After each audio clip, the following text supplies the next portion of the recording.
تو اور سرکار کے عقیدہ ختم نبوت کے حوالے سے انتہائی مختصر ایک دو باتیں آپ کی سماعتوں کی نظر کر کے اجازت طلب کروں گا۔ احباب ذی وقار، عقیدہ ختم نبوت یہ عام عقیدہ نہیں۔ اگر سادہ سی مثال دوں تو اس عقیدہ کو وہ اہمیت، عقائد اسلامیہ کے اندر وہ اہمیت اس کو حاصل ہے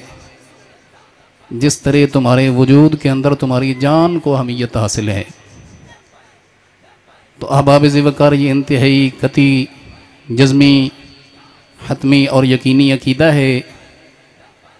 جس کی پہرہ داری کے لیے قبلہ پیر صاحب کی صدارت اور قیادت میں ہم سب اپنی اپنی محبت کا اظہار کرنے کے لیے حاضر ہوئے ہیں۔ سب دعا کریں اللہ رب العزت تادم عزیز مالک ہم سب کو ان پاکیزہ عقائد کی دفاع کی مالک توفیق نصیب فرمائے اور سرکار کی ناموس رسالت پر پہرہ داری کی مالک ہم سب کو توفیق مرحمت فرمائے۔ احباب ذی وقار،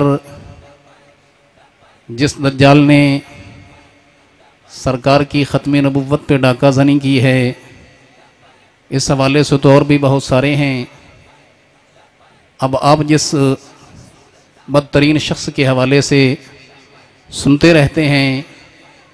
اور زمانہ قریب کے اندر وہ واصل جہنم ہوا،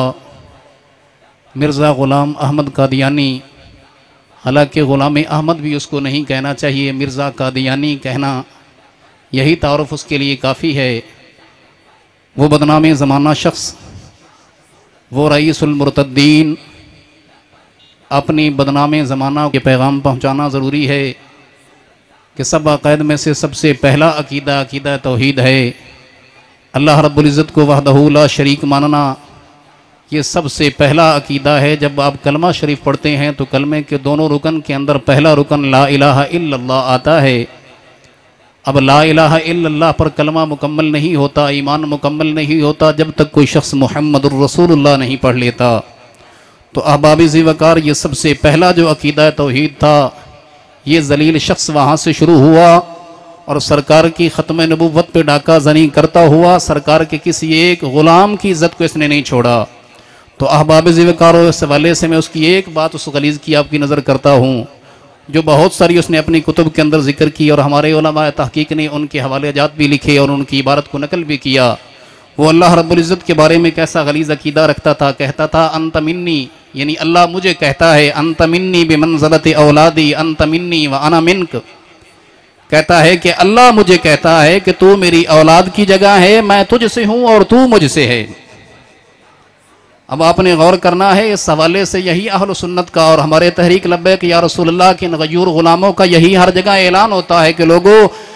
پورے عالم اسلام کے اندر جتنے بھی معتقدات اسلامیہ ہے، سب سے زیادہ جس پر اس نے زور دیا ہے اور ڈاکہ زنی کی ہے وہ سرکار کی ختم نبوت پہ کی ہے، اور عقیدہ توحید پر اس نے حملہ کیا اور اپنے آپ کو اللہ کا بیٹا قرار دیا، اور ساتھ یہ کہتا ہے کہ اللہ مجھے کہتا ہے انت من مائنا، کہ تو میرے مادہ سے پیدا ہوا ہے، اور ساری کائنات کے بارے میں یہی کہتا ہے، حتیٰ کہ اس کے اندر انبیاء علیہ السلام بھی داخل ہیں۔ کہتا ہے کہ مجھے اللہ نے کہا ہے انت من مائنا وہم من فشل، تو میرے مادہ سے پیدا ہوا ہے، یہ سارے لوگ بزدلی سے پیدا ہوئے ہیں۔ اب یہ آپ نے باتوں پہ غور کرنا ہے، یہ وہ بنیادی بات تھی جو کرنی ضروری سمجھتا تھا۔ عقیدہ ختم نبوت کے حوالے سے یہ غلیظ کیسے کہتا ہے، من فرق بینی و بین المصطفیٰ،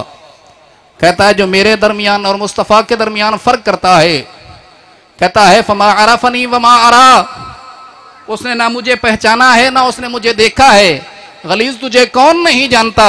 تو اتنا بدترین شخص تھا جسے انسان کہنا بھی انسانوں کی توہین ہے۔ احباب ذی وقار، یہ وہ بدترین شخص ہے جو انسانیت کے معیار پہ پورا نہیں اترتا کہ جائے کہ اسے کوئی نبی مان لے۔ تو احباب ذی وقار، اس غلیظ کی وہ غلاظت کائنات جانتی ہے، علماء بخوبی جانتے ہیں، اور آپ احباب بھی اس حوالے سے بار بار سنتے رہتے ہیں کہ یہ کیسی غلاظت پھیلاتا رہا۔ کہتا ہے کہ میں نے خواب میں دیکھا، رأیت فی المنام، میں نے خواب میں دیکھا، عین اللہ، میں نے اپنے آپ کو دیکھا کہ میں اللہ ہوں۔ اب یہ باتیں وہ عظیم ہیں جن کی طرف آپ نے توجہ دینی ہے۔ عقیدہ ختم نبوت کے حوالے سے آپ حاضر ہوئے ہیں، وقت نہیں ہے میں انشاءاللہ ترتیب کے ساتھ یہ باتیں آپ کی نظر کرتا۔ یہ اللہ کے بارے میں کیسا غلیظ عقیدہ رکھتا ہے، کہتا ہے کہ میں نے نیند میں دیکھا، خواب میں دیکھا، رأیت فی المنام عین اللہ تیقنت اننی ہوا، کہتا ہے کہ میں نے خواب میں دیکھا کہ میں اللہ ہوں، تو کہتا ہے جب میں نے یقیناً وہ اپنے آپ کو غور کر کے دیکھا تو مجھے یقین ہوا، تیقنت انی، مجھے یقین ہوا کہ وہ میں اللہ ہی ہوں۔ یہ اس کا بکواس ہے اس خبیث شخص کا۔ تو احباب ذوالفقار یہ سرکار کی ختم نبوت پہ کیسے ڈاکہ زنی کرتے ہوئے، سرکار علیہ الصلوۃ والتسلیم کی ختم نبوت سے قرآن مجید فرقان حمید کے اندر بڑے صراحت کے ساتھ آیات بینات کے اندر اللہ رب العزت نے سرکار کی ختم نبوت کا اعلان فرمایا، اور جو قرآن مجید فرقان حمید کی آیت کو سرنامہ کلام کے طور پر میں نے تلاوت کرنے کا شرف حاصل کیا، رب ذوالجلال نے اعلان فرمایا، قل اے محبوب ارشاد فرما دیجئے انی رسول اللہ الیکم جمیعا، محبوب اعلان کر کے کائنات کو بتا دو کہ اللہ نے مجھے تم تمام کی طرف کافی اور وافی رسول بنا کے بھیجا ہے۔ تو احباب ذوالفقار جب اللہ رب العزت نے یہ اعلان کر دیا کہ محبوب اعلان کر دو، جس زبان کے ساتھ میری توحید کا اعلان کیا اسے زبان کے ساتھ اپنی رسالت کا اعلان کرتے ہوئے کائنات کو بتا دو کہ لوگوں اللہ نے مجھے ساری کائنات کے لیے رسول بنا کے بھیجا ہے۔ تو احباب ذوالفقار سرکار کی رسالت تو تا صبح قیامت جاری و ساری ہے، اب اس کے درمیان تو کسی دجال کی گنجائش ہی کوئی نہیں، اور سرکار علیہ الصلوۃ والتسلیم فرماتے ہیں انا آخر الانبیاء وانتم آخر الامم، فرمایا میں نبیوں میں آخری ہو تم امتیوں میں آخری ہو، فرمایا تم آخری امت ہو اور میں آخری نبی ہو، انکم حظی وانا حظکم من الانبیاء، فرمایا میں تمہارے حصے میں ہوں اور تم سب میرے حصے میں ہو۔ احباب ذوالفقار یہ کتنی خوبصورت اضافت ہے کہ سرکار فرمایا میں تمہارے حصے میں ہوں اور تم میرے حصے میں ہو۔ تو احباب ذوالفقار یہ سرکار کی ختم نبوت والا وہ عظیم عقیدہ ہے، اور سرکار علیہ الصلوۃ والتسلیم نے ان جھوٹوں کی نشاندہی فرما دی کہ یہ جھوٹے دعوے کرتے رہیں۔ جس حوالے سے کتب حدیث کے اندر بہت ساری حدیث موجود ہیں۔ حضرت ثوبان رضی اللہ تعالی عنہ فرماتے ہیں کہ سرکار علیہ الصلوۃ والتسلیم نے فرمایا قرب قیامت ایسے 30 وقت آئیں گے جو دعویٰ نبوت کرے میں، سیکون فی امتی کذابون ثلاثون کلہم یزعم انہ نبی وانا خاتم النبیین لا نبی بعدی، فرمایا آئیں گے اور دعویٰ کریں گے کہ میں نبی ہوں، وہ ہر ایک یہ دعویٰ کرے گا کہ میں نبی ہوں، فرمایا کوئی نبی نہیں ان میں سے ہوگا، میں ہی آخری نبی ہوں، اور اللہ نے نبوت کا سلسلہ مجھ پر منقطع فرما دیا ہے۔ تو احباب ذوالفقار سرکار علیہ الصلوۃ والتسلیم کا یہ فرمان، اور مرکات کے اندر ملا علی قاری علیہ الرحمہ اس کی تشریحات کے اندر فرماتے ہیں کہ سرکار علیہ الصلوۃ والتسلیم کا یہ کہنا، اس پر کہنے کے لیے آپ کو لفظ کون سے استعمال کر سکتے ہیں؟ تو فرمایا من ادعا ھذا المقام بعدی فهو کذاب افاک دجال ضال مضل، فرمایا یہ دعویٰ کرنے والا سب سے بڑا کذاب ہے کہ مدینے کے تاجدار صلی اللہ تعالی علیہ وآلہ وسلم نے یہ اعلان فرما دیا کہ میں آخری نبی ہوں اور میرے بعد کوئی نبی نہیں ہے۔ ان الرسالۃ والنبوۃ قد انقطعت فلا رسول بعدی ولا نبی بعدی، اللہ نے نبوت اور رسالت کا سلسلہ مجھ پر منقطع کر دیا ہے اور میرے بعد کوئی نبی اور رسول آنے والا نہیں ہے۔ تو احباب ذوالفقار اس قطعی عقیدے کا دفاع کرتے ہوئے آپ نے مرتدین کو للکارنا ہے، اور جیسے آپ الحمدللہ اپنی محبت کا اظہار کر رہے ہیں اور سرکار کے ساتھ اپنی والہانہ محبت کا جو اعلان کر رہے ہیں، وہ آواز آپ کی گونجنی چاہیے کہ مرتدین جہاں بھی ہوں وہیں ان کو کانپ جانا چاہیے کہ سرکار کے غلام جب بھی میدان میں آتے ہیں نا تو یہ تاجدار صداقت والی وہ عظیم لی ہوئی خیرات کا اظہار کرتے رہتے ہیں۔ تو احباب ذوالفقار ہمیں تو اللہ نے جیسے رسول کا محبت عطا فرمائی، سرکار کی والہانہ محبت عطا فرمائی، سرکار کی غلامی کا صدقہ جن کو سرکار کے ساتھ نسبت نصیب ہوتی ہے ہمیں اللہ نے ان کا بھی پیار عطا فرمایا ہے۔ اصحاب رسول کا بھی اللہ نے کمال درجے کا ہم سب کو پیار عطا فرمایا ہے، اہل رسول کا بھی، اہل بیت رسول کا بھی اللہ نے ہمیں کمال پیار عطا فرمایا ہے۔ تو احباب ذوالفقار یہ ایمان کے تقاضے تب ہی پورے ہوتے ہیں کہ عقیدہ توحید سے لے کر سرکار علیہ الصلوۃ والتسلیم کی کامل رسالت تک سب نبیوں رسولوں کو برحق نبی مانا جائے، اور ان غلیظوں کا رد کرنا ہر مومن مسلم کے لیے یہ ضروری ہے۔ یہ نہیں ہے کہ وہ بڑے دلائل سے